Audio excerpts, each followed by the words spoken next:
तुम्हाला आठवतं का नाही माहीत नाही, पण या सुभाष देसाईंच्या केसमध्ये सुप्रीम कोर्टाने एक गोष्टीचं निरीक्षण केलं होतं की उद्धव ठाकरेंनी राजीनामा दिला आधी, आणि सुप्रीम कोर्टाने भाष्य असं केलं, त्यांनी जर राजीनामा दिला नसता तर आम्हाला या संबंधीचा निकाल न्याय देण्याचा उत्तर घेता आला असता, पण त्यांनी राजीनामा दिला ते त्या ठिकाणीच्या पदावरच नाही, त्यामुळे त्याचं अधिक भाष्य करायची आवश्यकता नाही. हा सुप्रीम कोर्टाचं हे भाष्य हे अतिशय महत्त्वाचं आहे आणि माझी खात्री आहे की त्याची उपयुक्तता हे अफीला जातील आणि अफीलामध्ये त्या ठिकाणी उद्धव ठाकरेंना न्याय मिळेल. आणि दुसरी गोष्ट एक अशी आहे की शेवटी ह्या निकालाचा निवडणूक काहीतरी 2-3 महिन्यात लोकसभेची आणि 6-7 महिन्यावर विधानसभेची, त्यामुळे आता हा निकाल शेवटी लोकांच्या कोर्टात होणार आहे. आणि माझी खात्री आहे की ज्या पद्धतीनं आज आम्ही सगळे लोक एकत्रित विचार करतोय, त्याच्यामध्ये उद्धव ठाकरेंचा पक्ष असेल, राष्ट्रवादी आमचा असेल, काँग्रेस पक्ष असेल, डावे पक्षांचं पत्र माझ्याकडे आहे, त्या सगळ्यांची सहभागी होण्याची भूमिका आहे, ते सगळे डावे पक्ष असतील.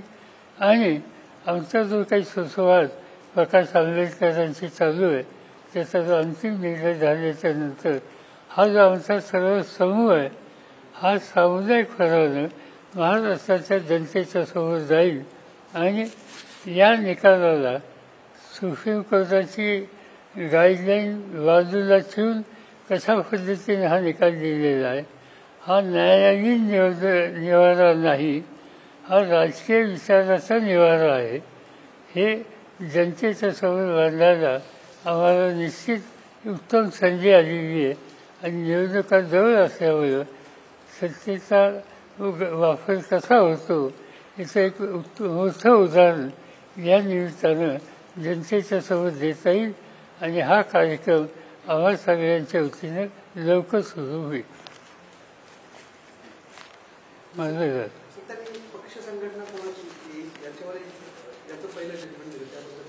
त्यांनी सांगितलं ना की पक्ष संघटना त्यांनी सांगितलं शिंदेची.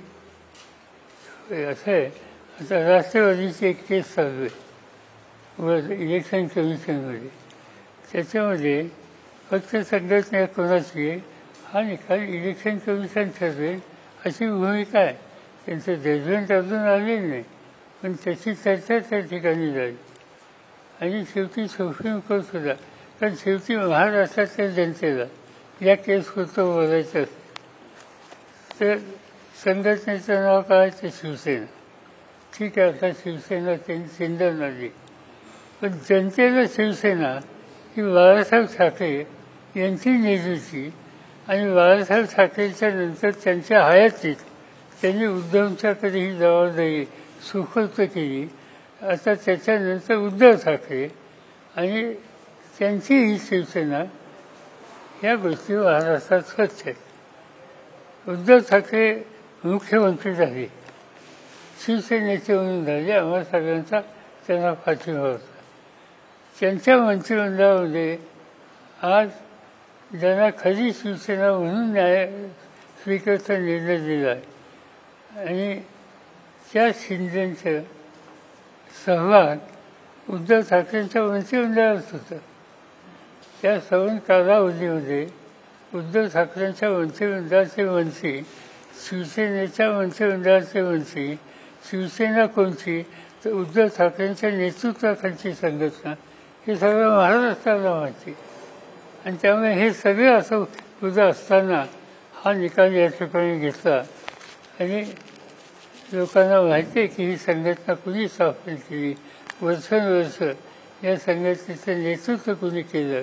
असं असताना शिवसेना कुणाची याचा निकाल या स्पीकरने केला, तो माझ्या मते सुप्रीम कोर्टात उद्धव ठाकरेंची केस आणखीन भक्कम व्हायला त्याची मदत होईल.